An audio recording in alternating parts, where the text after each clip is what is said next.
good to see you too, Brad.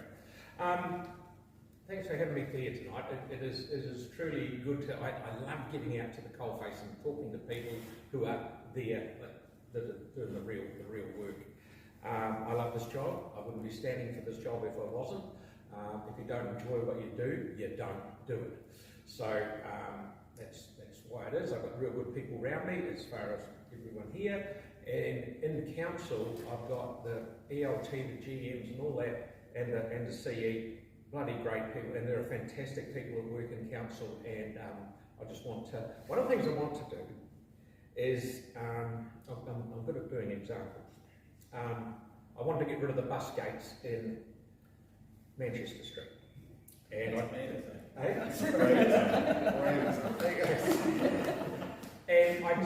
I took a young engineer, traffic engineer with me, and I've actually forgotten it there when I was sitting there. I took a young engineer with me, and he used to work for Becker about 5 years ago before he came to us. And I said, I've got to do something here. This is something, we've got to change this, it's not right. I've got to make it better because I want people to either walk, bike, cycle, drive a car, hop into town as easy as they can. Everyone should have a fair sort of crack at it. Anyway, he said, I did a peer review on this 5 years ago, and my idea was to actually get rid of these bus gates in the middle of the road because I didn't think it would make any difference.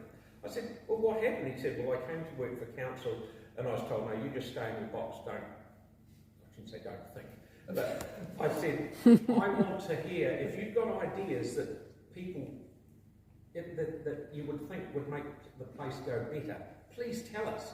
I don't want to stifle these people with good ideas. You talk to people in the lift and they say, oh, I work in such and such, and if you did this, this could save a few bob, or this make it life easier. That's what I want to hear from those people, and make sure that we get go ahead.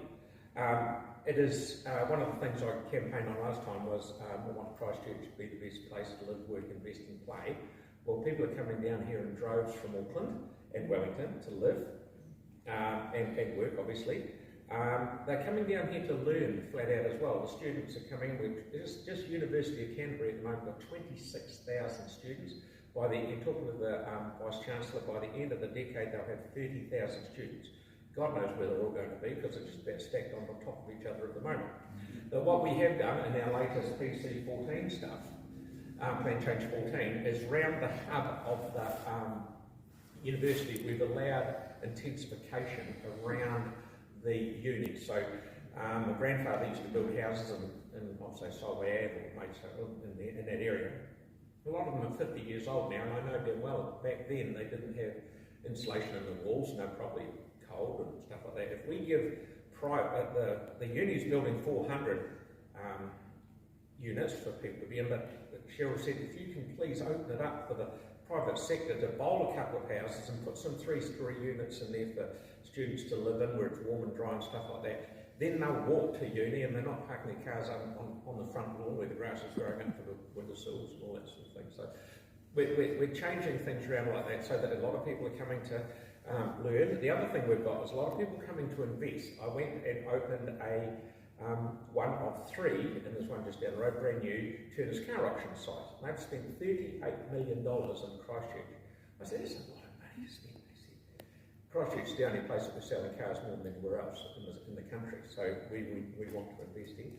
Out of the airport, the engine centre has been expanded to do the new A320 Neo engines, and Air New Zealand and Pratt & Whitney are spending $300 million out there to do that, and in the end, between the old motors and the new motors, they'll have 550 high-paying jobs out there, and that's what we want to get in. Noah's Hotel, you'll see that in town. Mainland Capital, we're spending $150 million doing that. It's all coming into town. The man who pours the concrete, the man who paints the doors, the man who puts the numbers on the letterbox, so to speak. Everyone is busy. So it's good stuff. The other good thing that's happening is Tapai.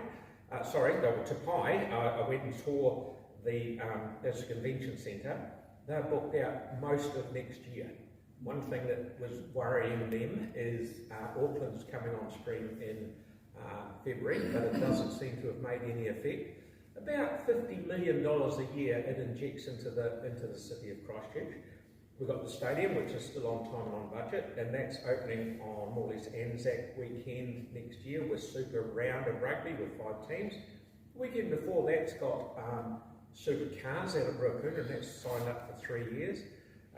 Show week this year we've got New Zealand Fashion Week, which has never been to the South Island. That's coming down, and that's signed up for 3 years as well. And in February we've got Ed Sheeran coming down. So there's lots of things happening.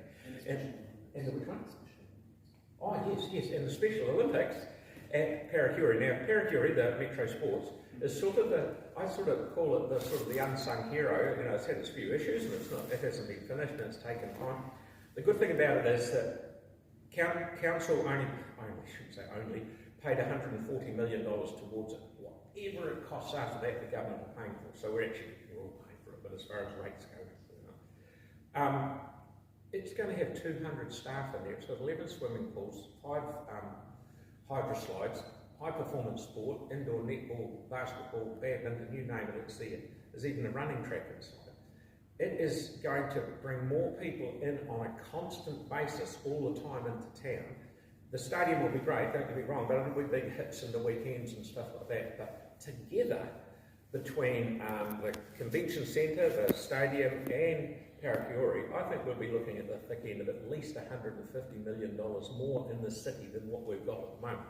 So it's a very exciting time. The other thing I used to say was, I want Christchurch to be the sporting and events capital of the country. It's well on the way for that now. It's really going well. So there's lots of good things happening, and I'll welcome any questions. Ask me anything you like, and I'll answer it. So I love the job. It's actually good fun, and you got to make it a bit of fun, because sometimes if you don't laugh, you cry.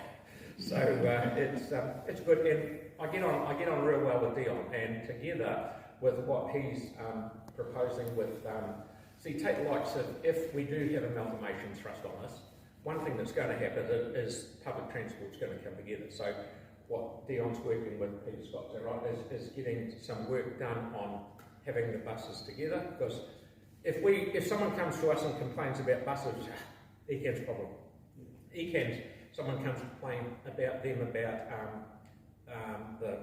infrastructure, they just say, oh, it's council's problem. If we're together, we can only blame each other. You can only blame one person. You stand in front of the mirror and you do it. So together we'll get this right, because otherwise it'll be thrust on us, and we might as well do it in an orderly manner rather than thrust on us. We run around like headless chooks in the corner, wondering how the hell we're going to do it. So there's a lot of good stuff coming. So thank you.